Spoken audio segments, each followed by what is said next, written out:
Ladies and gentlemen, you are listening to Life Well Lived by Amabala Stephen. It's an engaging and enlightening talk show on life, relationships, and the business of life. Grab a cup of juice and just chill. Having once again on the show, this is Amabala Stephen, or Life Well Lived by Amabala Stephen. Now, Life Well Lived by Amabala Stephen focus on personal development and self-improvement with the occasion of experts and professionals who are hard depth in the topics of personal development and self-improvement, offering disruptive mindset conversation in this regard. It's a pleasure to have Tony Child on the show with me. Tony Child is the founder and owner of Elevated World, which focuses on improving how executives, founders, and business owners see and think about life to create success and purpose. Welcome me on the show today, Tony Child. Thank you. Excited to be here.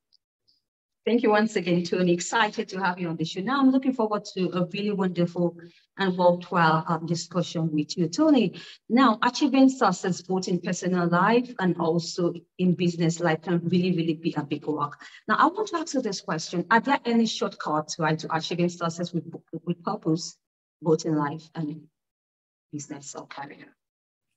So your question is, are there any shortcuts? Is that the question? Yes. Yes and no. 93 to 97% of our life is subconscious, meaning it is below consciousness. Sub is below consciousness. And so if 93 to 97% of our life is below our conscious awareness, then that means that 93 to 97% of our results are below consciousness, that we're completely unaware of them. And so there are, like most people, they will accrue their beliefs, they will accrue their habits from their childhood until their adulthood, and then they'll never go back and reassess them and say, why do I believe that? Why do I have that in my life? They'll never reassess their results. They'll just accept them. And so the greatest shortcut I can give anybody is to just be aware, to just look at it, say, why do I believe that? Why do I have that? Why am I getting this result? One of my dear friends and mentors, Bob Proctor, used to always tell me, Tony, you'll never be able to break out of a prison if you don't know you're in one. And so part of, the shortcuts is just being aware of the bars of my own self-imposed prison.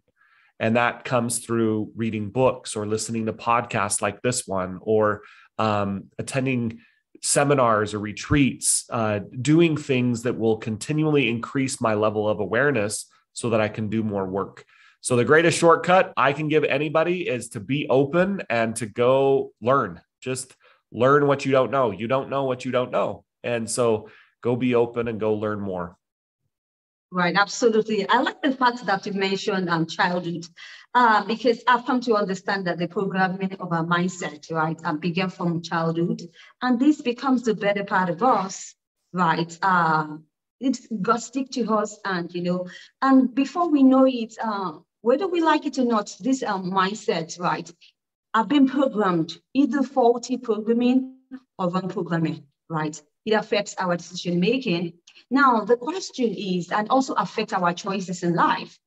Now, the reason why we're having this discussion is because I would like you to enlighten my audience on how we can have a mind shift in this regard, right? In so much as to discover positive ways to develop it. Yeah. So again, as I gave my previous answer, the first part is to just be wanting to be aware. Like, I want to know what I don't know. And then to be willing to dig on some of those beliefs that may be holding you back. And the key to do that is to look at behaviors. So as an adult, look at your behaviors on your results. Here's a belief that is very subconscious that a lot of high charging CEOs and entrepreneurs and professional athletes, they have this belief. And that is, if I want to be successful, I need to work hard. That is a belief that a lot of people have. And it's from the time that a child is really, really small. They wanted things, they wanted money, they wanted a praise from an adult, and the adult kept telling them, if you want to be successful, work hard. You got to work harder than anyone else. And so what the adult version of that is that if something is easy, then it must not be worth it. And so when we look at the ease of our lives as adults, we make it hard. We look at something that's easy and we say, well, it shouldn't be this easy. And so then we'll find ways to make it hard. And what if it was easy? What if it was just really, really easy for success and money and results to come? But if you have a belief that it's hard, then that's exactly what will happen, is it will be hard. And so the key is to look at results and look at beliefs and say, why do I have that? That doesn't need to be hard, because I don't want it to be hard. I want it to be easy. I want money to flow easily, effortlessly, and multiple sources through continuous basis. Like I want success to be easy. I want to just go out and have success in life easily and effortlessly. It doesn't need to be hard. But if my belief is that it has to be hard, which I didn't accrue, my parents taught me that, or a teacher taught me that, then the rest of my life, it will be hard. Success will be really, really hard. So it's our willingness to look at our results and say, I don't like this. I want it to be different. And knowing that there is a different way. Right. Now, I'd like us to talk about confidence. Now, it's really a big thing, especially when we communicating, especially in public speaking, right? Especially in relationships also. Now, I always believe that while we are younger, during childhood, some of the childhood traumas we have been to, in one way or the other, have sabotaged our true identity, have robbed us of the confidence that is innate in us. Whether we like it or not, we all possess this innate, asset, right? Now, it brought about fear. Most of us have been living in fear and then being sabotaged of what we really have, our true identity in life. Now, Tony, as an expert in your field, I would like you to address this. How can we begin to regain this confidence back, especially in this world of chaos and, we trying to be like another person? So how can we regain confidence in order for us to really, be who we're meant to be? Yeah, so confidence is not something that you summon when you're afraid. You don't summon confidence. Like if I'm at the top of a mountain and I'm afraid of heights and I'm about to rappel or I'm about to do parachuting or whatnot, I don't need to summon confidence when I'm at the top of a mountain and I'm about to go down skiing or whatever it might be because I'm afraid of heights. What it takes is courage to take a risk. And then when you have the courage to take the risk, despite the fear, when you get to the bottom of the mountain and you're alive, you gain confidence. That's how confidence is gained. It's a formula that when you're afraid, you take the risk. When you take the risk, you have success. When you have success, then you gain confidence. And when you gain confidence, now when you stand on top of that mountain again, now you're a little bit more confident. You're still afraid, still got to take the risk. But your confidence increases knowing that it's not going to kill me. I'm gonna be successful. And when you do that 20 times and 30 times and 100 times, then when you get up on the 100th time, you have massive confidence. The fear is gone. You don't have any fear anymore because the confidence has replaced the fear by doing it so many times. The number one fear in the world is public speaking, like you said. Number one fear in the world. And the reason it's above heights, it's above snakes and spiders, it's above dying. The number one fear in the world is public speaking. And what we do is we get in front of a group and people will freeze. They'll literally freeze. They can't speak. They'll want to run. They'll want to duck. They'll want to hide. And their thought patterns are so conditioned to what are people thinking of me and what if I mess up and all of these different things. And the key is to realize that fear is just false evidence appearing real. So when I'm going through my dialogue in my head of what are they thinking of me and they must think I'm an idiot or whatever it might be, as you're sitting in front of a group and you're wanting to speak, you have to first create this reality that what you're thinking is not true, that they're not thinking those things. In fact, most people, when you get up to public speak, they're cheering for you. They want you to do well. They don't want you to mess up. And if you do mess up, they cheer for you louder. Like they really want you to succeed. And when we get up in front of large groups, our brain goes insane and it says that they all want me to fail and they're all going to laugh at me. And so it takes courage to speak, to utter words. And when you speak and you get through a speech and you realize you didn't die, and you realize that you impacted an audience, and the audience comes up to you and they say, Tony or Amobolo, that was so good. And it's like, wow, I didn't die. And it actually impacted these people. Then you gain confidence. So then the next time when you stand in front of that audience, you have a little bit more confidence, still a lot of fear, still a lot of courage you're going to have to take, but you have a little bit more confidence. And when you do it 100 times or 1,000 times, I mean, I've talked in front of 10,000 groups. I can talk. I can talk in front of 100,000 people and it doesn't make me nervous or afraid. Now, my first time when I spoke in front of a group of 200, I was shaking. I was so scared. But my confidence has increased every time I speak, but it takes action. And most people don't want to take the action. They run, they hide, they freeze, and then they say, glad I didn't do that. And then it continues to paralyze them every time they try to get up and do the thing that they're afraid of.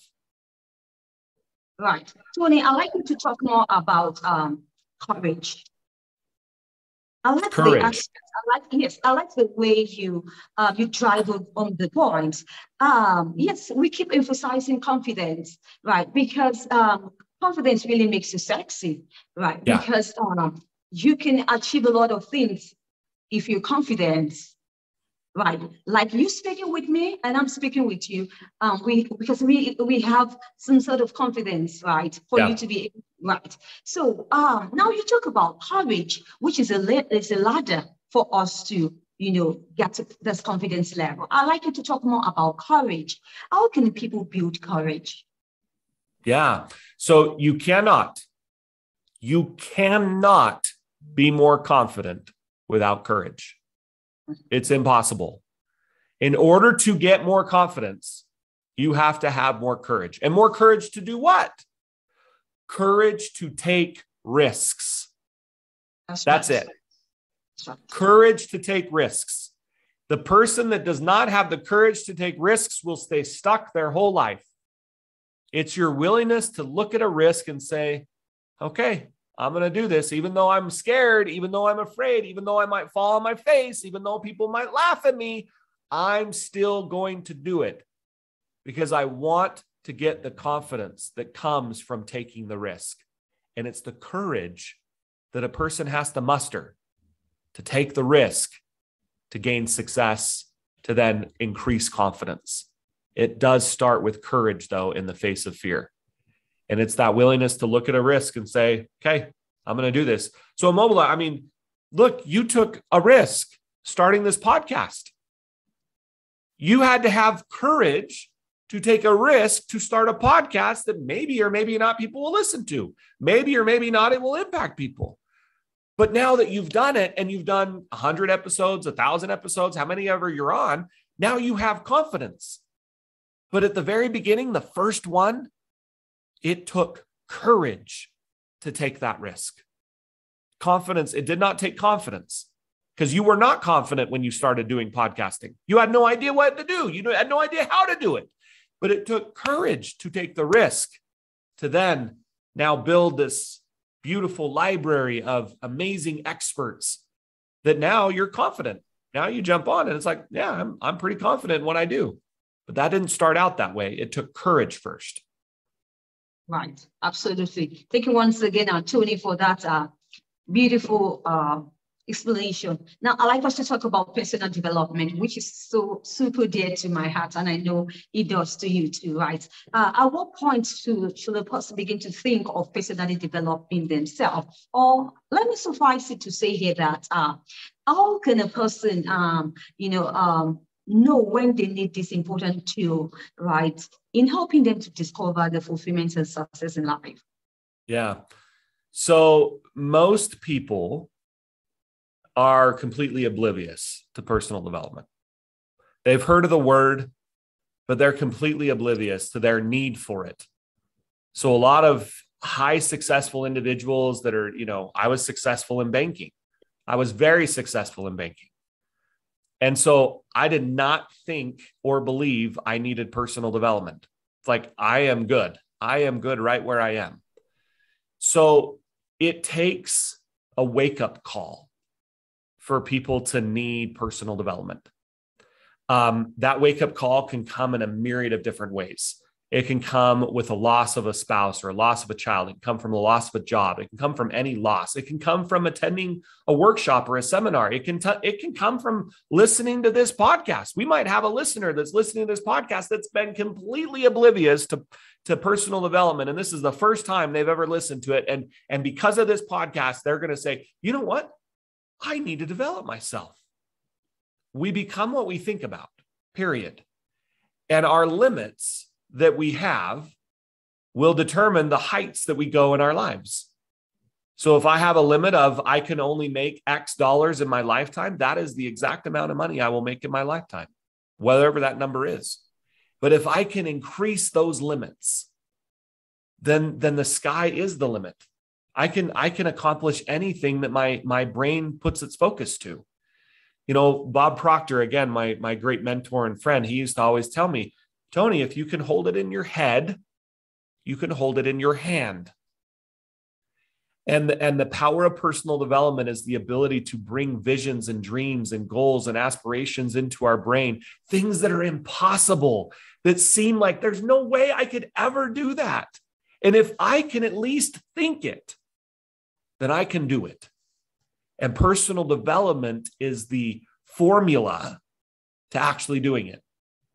You won't just stumble into success. I don't know of a person. I've got big, beautiful mountains right outside my windows here. Huge mountains. I live here in Utah. They're massive mountains. They're one of the biggest ones on earth. If I walk to the top of the mountain, I don't know of a person that gets to the top of the mountain and says to the people that are around him, how did we get here? I don't know how we got here. There's not one person that's going to walk to the top of a mountain and wonder how they got there. And so when we get to the tops of the mountains of our success, you won't need to sit and wonder, how did I get here? There is a formula to getting there. And if you follow the formula, you can achieve anything you want in your life. Anything your brain says or your brain can bring in, you can accomplish. It requires a lot of personal development. That's where personal development comes in. All right. Thank you once again, Tony Child, for your insight on this show. I'd like us to talk about accountability, right, and implementing leadership skills. I'd like to ask you this question. Do you have an accountability partner? So I have business partners that are accountability partners. I have friends that are accountability partners. I have accountability partners that I'll ask to say, hey, I'm engaging in this. Will you help me with this? What I found is the best accountability, though, is when you socially say you're going to do something and you ask your audience to hold you accountable. So the best accountability partner I have is when I get on Facebook or Instagram and I announce to the world that I'm going to go do something, and then I ask the world to hold me accountable. So I ask not just one person, but 10,000 people to hold me accountable. And it's that social proof, that social dynamic that helps me stay accountable. The reason why people are not accountable is they don't trust themselves and they trust somebody else. They'll trust that somebody else will help them, but they don't trust that they can help themselves. What I've found is one of the biggest problems in the world today. It's the biggest. It stems at the deepest core of people of why they don't achieve greatness and success. They don't trust themselves. They don't trust themselves. There's only one need for coaching. There's this whole coaching industry out in the world today. The only need that coaching has is to get a person to trust themselves. And one of the ways you'll know if you trust yourself or not is when you get an idea and the idea is crazy. And you'll go to your neighbor or your spouse or your partner and you'll ask them one question. Hey, I have this crazy idea. What do you think? And now I've taken an idea from source, whatever source is to you, whether that's God, universe, infinite intelligence, whatever it is. I get an idea from something way outside of me, and I go ask another human what they think about it. And guess what? The human's going to tell me what they think about it in their experience and what they think. And I'm not going to trust what I think. And so the greatest problem that we have as human beings is we don't trust ourselves. And if we would just trust ourselves, there would be no need for accountability. The only reason why people need accountability is because they don't trust themselves. That is it. So I need to have everyone else tell me what to do, because at the end of the day, I don't trust that I can do it. And so the thing we want to work on is I need to learn to trust myself. That's what I need to work on. Suffice it to say that we also need to believe in ourselves. Yes. Right? Yes, believe in ourselves, trust in ourselves. I am God's highest form of creation. Like, yes, I can do this. How? I don't know. I don't know how to do it, but I know I can. And as long as I know I can do anything, that any idea I get, I know I can do it and I'm worthy of it, I'm enough, then I can accomplish it. The tape that is in most people's head, though, is I'm not enough. And I don't believe in myself and I don't trust myself. And so I need all of these people and all of these things around me to tell me I can do it. And at the end of the day, it's, do you trust yourself? And most people don't. Right. That's something we really need to work on. Now, in this ever dynamic world that we are in, especially chaotic situations we all find ourselves in, which is a reality that stares us in the face now. Most of us will like to experience a life of peace, independence, freedom, right? Contentment and fulfillment. Now I emphasize contentment because sometimes I ask myself a question, at what point in life can you feel that you're contented, right? Or fulfilled? So I like to ask you this question. How can they experience what true contentment, true fulfillment, right? And true liberation is amidst the chaotic life that we have? Yeah, so true fulfillment is we know why we're alive, and everything we're creating is in alignment with why we're alive. That's fulfillment. When a person knows, so for example, I know why I'm alive. I am alive to wake up the world to their greatness and glory. That's why I'm alive. I do workshops and seminars, and I do podcasts, and I write books, and I do programs, and I create knowing why I'm alive. So every creation I create, the workshops that I create, or the podcasts that I create, or the books that I create, all of those things that I create, they give me massive fulfillment because it's in alignment with why I'm alive. The problem with most is that they're completely misaligned. They don't know why they're alive. And so they keep grasping at straws. They keep grasping at everything. Well, maybe this new job will help me find contentment. Maybe this new home will help me find it. Maybe this new income will help me find it. Maybe this new relationship will help me find it. And so they keep grasping, and they don't realize that the answer is within. It's finding out why you're alive and then creating with that alignment. And when we do that, we find contentment. We find fulfillment.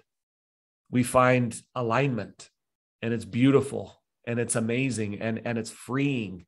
I have massive freedom because I know why I'm alive, and everything I'm creating is in alignment with that.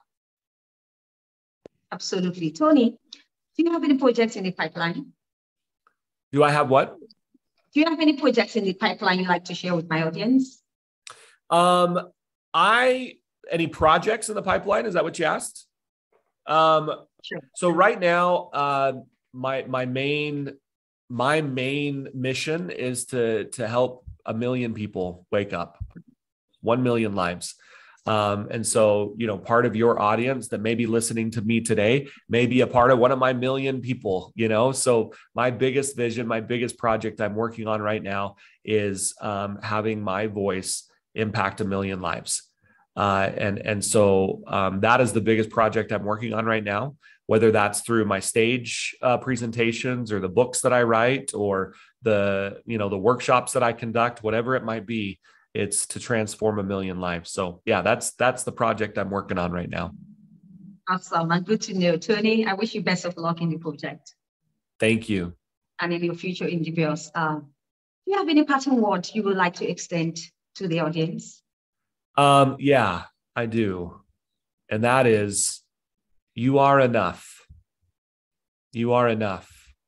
There's so many messages and people that want to disrupt that message of I'm not good enough, I'm not smart enough, I'm not talented enough or beautiful enough or skinny enough, I'm not brave enough or courageous enough. And so it's this dialogue that's in the head of I'm not enough. And if there's any voice, if there's any message I could leave with you, it's that you right now in your current state, you are enough. You are brave enough. You are courageous enough. It may be buried. It may be buried under years and years of unbelief, but it's there. And you are always, always enough. Right. Thank you for the motivation, Tony. You are welcome. I'd like to have your social media handles and your website. Okay, great. You can share that. Oh, my website is tonychild.com. So you can go to tonychild.com and all my social media links are right there. You can click on those, follow me on social media. I'd love to connect with any of you. Well, thank you once again, Tony Child, for such a disruptive mindship conversation we had today. Really been a worthwhile time, I tell you. I can only wish you the best once again in all your future endeavors. Thank you so much. I appreciate it. Right. Like to get missed episodes of Life Well Lived by Marvelous TV, you can catch them up on any podcast distribution platforms to bump into online, and you'll have a worthwhile time. Perhaps you'd like to be a guest on the show. You can mail me at marveloustv.outlook.com, or you can get to know more about me and what I do by visiting my website, www.marveloustv.online. Till I come your way, I need you to be good. Bye for now.